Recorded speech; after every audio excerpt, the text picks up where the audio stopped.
என்ன பார்த்தீங்கன்னா கொஞ்சம் தயக்கம். இப்போ ஸ்கூலில் பார்த்தீங்கன்னா கிளாஸ் வந்து ஒரு 40 பேர் இருப்பாங்க. ஒரு கிளாஸ் மேக்ஸிமம் இல்லை ஒரு 30 பேர் இருப்பாங்களா?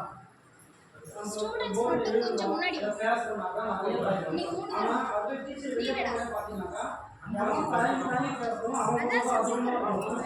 ஏன் அப்படி டீச்சருக்கு பார்த்து போகிறோம் இல்லை டிஃப்ரென்ஸ் பார்த்து அதே இப்போ வெளியே டீச்சர் போனதுக்கப்புறம் உள்ளே போது பசங்க எதுக்கு ஸோ அதனால் என்ன பண்ணுறாக்கா ஒரு 3 மட்டும் கற்றுனா போதும்.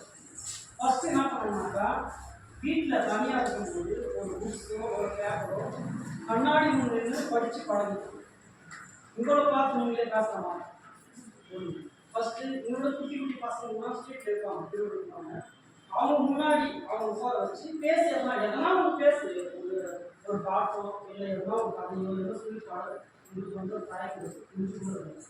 இன்னொன்று 3வது நாள்னாக்கா ஸ்கூலில் நீங்கள் வரைய பார்த்தீங்களா சும்மா வந்து படித்து எழுதிட்டு போகிறது மட்டும் இல்லாமல் உங்கள் சரௌண்டிங்கில் கிளாஸ் ரூமில் சின்ன சின்ன வேலை எல்லாம் எதிர்க்க வந்து ஓடி பண்ணி ரெஜிஸ்டர் பண்ணுவாங்க.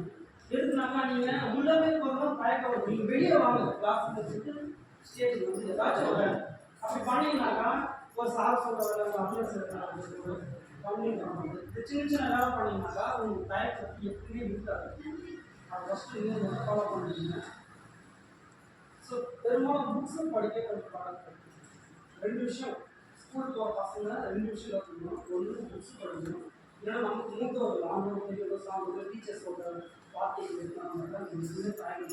எதுக்கு புக்ஸ் படிக்க சொல்லுனாக்கா வீட்டில் இருந்து நீங்கள் ஸ்கூல் வந்து போகிறது மட்டும் இல்லாமல் வெளியே இடத்துல வந்து இப்போ இந்த ஸ்டேஜில் இப்போ யாரும் எதிர்பார்க்கணுமா நேற்று வரைக்கும் தெரிஞ்சுக்கும் 3வது வந்து தெரிஞ்சுக்கிறேன். இப்போ இந்த மாதிரி ஏதாச்சும் பேசணும்னாக்கா உங்களுக்கு புக்ஸ் படிக்க பார்க்கணுன்னா நீங்கள் எது வேணாலும் சொல்லணும். இந்த புக்ஸில் படித்தேன், இந்த புக்ஸில் தெரிஞ்சு உங்கள் வீட்டு பார்க்குறது அதுவும் நீங்கள் சொல்லணும். ஏதாச்சும் ஒன்று சொல்லணும். இப்போ கம்பராமாயணம் படிச்சிருக்கீங்களா? 10th வந்துங்களா? கம்பராமாயணம் புகழ் பாடம் அப்படின்னு ஒரு டாபிக் உங்களுக்கு தெரியும் இல்லையா?